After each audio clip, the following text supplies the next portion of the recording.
روزہ اسلام کا ایک بہت اہم رکن ہے، لیکن کچھ ایسے کام ہیں، کچھ ایسی چیزیں ہیں جو اگر ہو جائیں تو روزہ باطل ہو سکتا ہے۔ تو آج ہم اسی پر بات کریں گے کہ وہ کیا مخصوص چیزیں ہیں جن سے روزہ ٹوٹ جاتا ہے، تاکہ ہم سب اپنی عبادت کو محفوظ رکھ سکیں۔ تو سب سے پہلا اور بنیادی سوال یہی اٹھتا ہے کہ آخر وہ کون سی چیزیں ہیں جن سے روزہ باطل ہو جاتا ہے؟ یہ ایک ایسا سوال ہے جس کا جواب ہر روزہ دار کے لیے جاننا بہت بہت ضروری ہے۔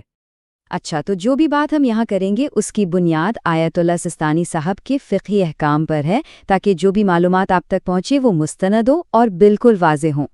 چلیں جی، تو سب سے پہلے بات کرتے ہیں پہلی قسم کی، یعنی وہ چیزیں جن کا تعلق کھانے پینے سے ہے یا کسی بھی چیز کے جسم کے اندر جانے سے ہے۔ یہ وہ مسائل ہیں جو روزمرہ میں سب سے زیادہ پیش آتے ہیں۔ اس کیٹیگری میں آپ دیکھیں دو اہم چیزیں آتی ہیں۔ پہلی تو ظاہر ہے سب کو معلوم ہے، کھانا پینا، اور دوسری چیز ہے گاڑھا دھواں یا گرد و غبار، جس کی کچھ خاص شرائط ہیں، ان پر بھی ہم بات کریں گے۔ تو سب سے پہلی اور سب سے واضح چیز جو روزے کو توڑ دیتی ہے وہ ہے جان بوجھ کر کچھ کھانا یا پینا۔ اب دیکھیں، یہاں سب سے اہم لفظ ہے جان بوجھ کر۔ اس کا مطلب یہ ہے کہ اگر کوئی بھول کر غلطی سے کچھ کھا پی لے تو پریشان ہونے کی کوئی بات نہیں، اس کا روزہ نہیں ٹوٹتا۔ نیت، ارادہ، سب سے اہم چیز وہی ہے۔ اچھا، اب آتے ہیں دوسری چیز پر، یہ بھی بہت اہم ہے، گاڑھا دھواں، جیسے کہ سگریٹ کا دھواں ہو گیا یا بہت زیادہ گرد و غبار۔ اگر کوئی اسے جان بوجھ کر ارادے کے ساتھ اپنے حلق تک پہنچائے تو احتیاط لازم کی بنا پر روزہ باطل ہو جاتا ہے۔ یہاں بھی آپ دیکھیں سارا دار و مدار نیت پر ہے۔ تو کھانے پینے سے متعلق باتیں تو ہم نے کر لیں، اب آگے بڑھتے ہیں اور ان اعمال کو دیکھتے ہیں جن کا تعلق ہماری جسمانی حالتوں اور دوسرے کاموں سے ہے۔ اس سیکشن میں ہم 5 اہم چیزوں پر بات کریں گے۔ ان میں شامل ہے جان بوجھ کر قے کرنا، ہم بستری، منی کا خارج ہونا، جنابت یا حیض و نفاس کی حالت میں رہنا، اور مائع چیزوں سے انیما لینا۔ ایک ایک کر کے ان سب کو دیکھتے ہیں۔ تیسری چیز جو روزے کو باطل کرتی ہے وہ ہے جان بوجھ کر قے کرنا۔ یہاں ایک فرق سمجھنا بہت ضروری ہے۔ اگر قے خود بخود آ جائے طبیعت کی خرابی کی وجہ سے تو اس سے روزہ نہیں ٹوٹتا، لیکن اگر کوئی جان بوجھ کر اپنے اختیار سے قے کرے، چاہے اس کی کوئی مجبوری ہی کیوں نہ ہو، تو اس کا روزہ باطل ہو جائے گا۔ چوتھی چیز ہم بستری ہے۔ روزے کی حالت میں جان بوجھ کر اس عمل کو انجام دینے سے روزہ باطل ہو جاتا ہے، اور یہ بھی یاد رہے کہ اس کے کفارے کے احکام بھی کافی سخت ہیں۔ پانچویں چیز ہے جان بوجھ کر منی کا اخراج کرنا۔ اب اس میں استمنا یعنی میسٹربیشن ہو یا کوئی اور عمل جیسے بوس و کنار جس کے نتیجے میں انزال ہو جائے تو اس سے بھی روزہ ٹوٹ جاتا ہے۔ یہاں ایک لمحے کے لیے رکتے ہیں اور ایک بہت اہم نکتے کو سمجھتے ہیں۔ آپ نے غور کیا ہوگا کہ اب تک زیادہ تر اعمال میں ایک لفظ بار بار آیا ہے، جان بوجھ کر۔ یہی وہ مرکزی نکتہ ہے جو بھول چوک اور ایک ارادی فعل میں فرق کرتا ہے۔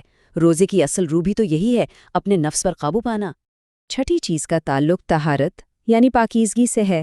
اگر کوئی شخص جنابت، حیض یا نفاس کی حالت میں ہو اور وہ جان بوجھ کر ارادے کے ساتھ فجر کی اذان تک غسل نہیں کرتا تو اس کا روزہ باطل تصور کیا جائے گا۔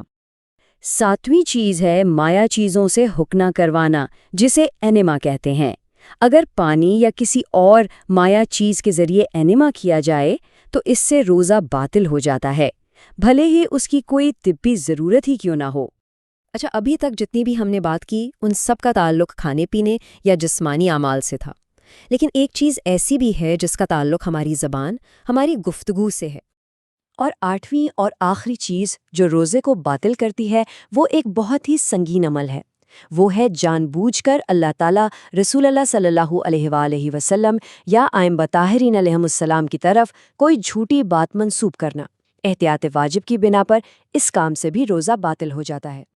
تو یہ تھے وہ 8 اعمال جو روزے کو باطل کر دیتے ہیں۔ چلیں جلدی سے ان سب کو ایک بار دہرا لیتے ہیں تاکہ یہ ہمارے ذہن میں اچھی طرح بیٹھ جائیں۔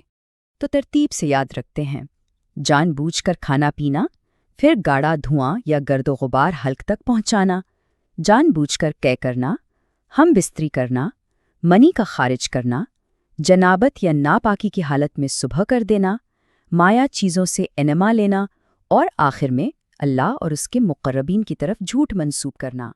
تو ان سب باتوں کا خلاصہ کیا نکلا؟ نچوڑ یہ ہے کہ روزے کی اصل حفاظت صرف بھوکا پیاسا رہنے میں نہیں ہے، بلکہ ان تمام کاموں سے شعوری طور پر جان بوجھ کر بچنے میں ہے جو روزے کی روح کو ختم کر دیتے ہیں۔ اور آخر میں ایک سوال میں آپ سب کے لیے چھوڑے جا رہا ہوں۔ کبھی سوچئے گا کہ روزے کے یہ جو ظاہری احکام ہیں، یہ پابندیاں ہیں، یہ کس طرح ہماری باطنی اور روحانی کیفیت کو مضبوط کرتی ہیں؟ اس پر غور کرنا بھی عبادت کا ایک حصہ ہے۔